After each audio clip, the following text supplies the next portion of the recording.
Saludos, amables oyentes. Las siguientes reflexiones serán realizadas por Nuris Mateo, Ashley Flores y Alonso Tuesta. No obstante, antes de continuar, ¿realmente conocemos a Jesús? ¿Sabemos quién es Él? ¿Y qué hizo por nosotros? En la oscura ciudad de Belén, en la desolada provincia de Judea, durante el gran imperio romano, un niño nació, según algunas opiniones, hacia el año 4 a.C. Su madre era una joven llamada María, prometida con José. Vivió en Palestina, un pequeño estado oriental dominado por el imperio romano durante el reinado de Herodes. En su juventud aprendió el oficio de su padre, carpintería, y acudió con frecuencia a la sinagoga para leer los textos sagrados del Antiguo Testamento. Pero un día se encontró a Juan el Bautista, y Jesús le pidió el bautismo a orillas del río Jordán. Cuando se presentó ante él, Juan lo reconoció como el Mesías y le confió sus discípulos. Ahora, con todo esto claro, vamos con las reflexiones. Mi nombre es Nuris y yo voy a hacer una reflexión sobre Mateo capítulo 13, versículos del 1 al 23, que se titula La parábola del sembrador. En este versículo bíblico se explica que Jesús salió de su casa y se sentó en la orilla de un lago, y como vio que muchas personas lo rodeaban, fue y se sentó en una barca, y allí les habló por un largo rato.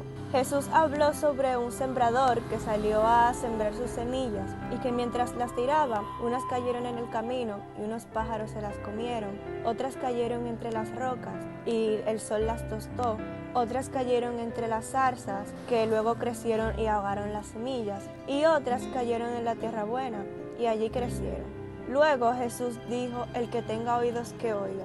Jesús lo que quiere dejar dicho aquí es que Dios es la solución de todo problema, nuestra tierra buena, que nos va a ayudar a librarnos del pecado y de la malicia, siempre y cuando tengamos fe en Él. Lo que más me sorprende es cómo Jesús les habla a las personas en forma de parábola, para así probar quién es el que oye y quién es el que escucha y entiende lo que Él quiere decir. ¿Cómo vemos esto en nuestra vida? Bueno, en lo primero que dice Jesús sobre las semillas que caen en el camino y unos pájaros se las comen. Bueno, las semillas somos nosotros y los pájaros son aquellas personas que siempre nos ponen ideas erróneas en la cabeza sobre Dios, sobre la creencia, y hacen que perdamos nuestra fe. Las semillas que caen entre las rocas y el sol las tostó. El sol y las rocas son los problemas que aparecen en nuestra vida, que creemos que no podemos superar, pero al final terminan afectándonos de forma permanente. Las semillas que caen entre las zarzas, eso es lo que más vemos en la vida. Esas zarzas son personas que al principio nos apoyan, que hacen que creamos que quieren lo mejor para nosotros, pero al final siempre terminan traicionándonos y haciéndonos daño. Y por último, las semillas que caen en la tierra buena. Esa tierra buena es Dios, ese que nos da soporte, en el que ponemos nuestras raíces y Él nos da los nutrientes para que podamos seguir creciendo, siempre y cuando le demos mantenimiento a esa planta. ¿Cómo le damos mantenimiento? Bueno, pidiendo siempre perdón por los pecados, confesándonos y teniendo siempre fe en Dios, que lo puede todo. Buenas, mi nombre es Ashley Flores, vengo del Instituto Politécnico Loyola de la carrera de Agronomía. Yo en este momento les voy a dar una reflexión sobre Mateo 15, del versículo 1 al 20. En este versículo podemos ver que pasa un conflicto. ¿Qué pasa? Pues los fariseos y los escribas de Jerusalén van hacia Jesús a preguntarle sobre las tradiciones de sus discípulos, que estas son incorrectas, ya que no siguen las tradiciones de lavarse las manos antes de comer como lo tienen sus antepasados. También podemos ver que Jesús le demuestra que las tradiciones de ellos son las incorrectas, ya que si nos fijamos, realmente las tradiciones de sus antepasados, no lo que dice el mandamiento de Dios. Ellos están poniendo por encima de los mandamientos de Dios una tradición antepasada, o sea, de sus ancianos. Jesús pone como ejemplo el cuarto mandamiento que dice: honrarás a tu padre y a tu madre, que ellos están siendo como que poniendo un mandamiento para cubrir el corazón tan sucio que ellos tienen. Es como una sábana falsa.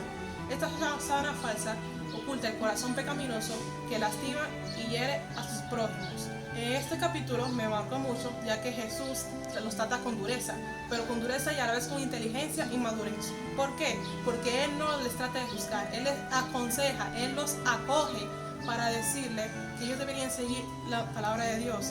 La palabra de Dios dice, más bien Moisés dijo, no van a agregar ni quitar ni una sola palabra de las que yo le voy a dar ahora. Y bien, Yo podría aplicar este mensaje en la vida cotidiana siguiendo el mandamiento de Dios en vez de ocultar mi mal corazón sobre otra palabra que yo quité a Dios o que le agregué a Dios. Y de aquí viene una cuestión. ¿Realmente vale la pena lavarse las manos cuando tu corazón está tan impuro? Ante esta cuestión se puede formular la siguiente frase que dice: todos conocemos a Dios, pero realmente nadie lo conoce. Frase que describe el comportamiento de los fariseos y escribas al decir que ellos tienen las manos limpias, pero en realidad están muy lejos de Dios. Gracias. Mi nombre es Alonso Tuesta y mi reflexión es sobre el pasaje de Marcos, capítulo 10, versículos 35 al 45, o la petición de Santiago y Juan. Lo siguiente es que este pasaje comienza con la petición de Santiago hacia Jesús, diciéndole que si le puede dar un lado a uno en la derecha y a otro en la izquierda, a lo que Jesús le responde que no saben lo que están pidiendo. Luego añade, porque si ellos beberían de la misma copa que él mismo está bebiendo, haciendo alusión a una trágica muerte que él está a punto de sufrir. Hablamos de Jesús, a manos de Judas. Esto se nos revela en Hechos 12:2. Pero también pienso en lo personal que se puede deber a que ellos dos pensaron que cuanto más cerca estuvieran de Jesús, más poder o más santidad pudieran adquirir. Al momento en que los 10 se enteraron de esto, hablamos de los 10 apóstoles, ellos se sintieron indignados, se sintieron excluidos. Yo pienso que es justificado porque Santiago y Juan pidieron algo exclusivo para ellos dos. Pienso que en ese momento fueron un poco egoístas. Luego Jesús reunió a los 12 apóstoles, para luego hablarles sobre cómo deben de gobernar. Él les habló de que un rey, un gobernador, domina a su pueblo, poniendo a sus personas de altos cargos como autoridades para que se cumpla su palabra. Y Él les dice que ellos no deben ser así, que ellos siempre deben gobernar siendo humildes, nunca siendo arrogantes, y siempre tienen que hacerlo de buena gana. Nunca deben hacerlo con vanidad, nunca buscar beneficio propio, siempre hacia el pueblo. Luego Jesús les habla de que entre ellos, quien quiera ser más grande, debe servir a los demás, debe ayudar a los demás. Entonces también nos dice que entre ellos, el que quiera ser primero, debe ser esclavo de los demás, debe servir a los demás, siempre poniendo al prójimo antes que uno mismo. Y finalmente, Jesús dijo que ni siquiera el Hijo del Hombre vino para que le sirvieran. Entiendo que Él es el claro ejemplo, ya que dejó el cielo, todo lo que tenía ahí, y bajó a la tierra. Se hizo humano para venir al rescate de la maldición de la ley. Esta ley la definimos como el pecado inicial que habían cometido Adán y Eva. Y Él vino a modo de Salvador para poder salvarnos, eximirnos de nuestro pecado a todos.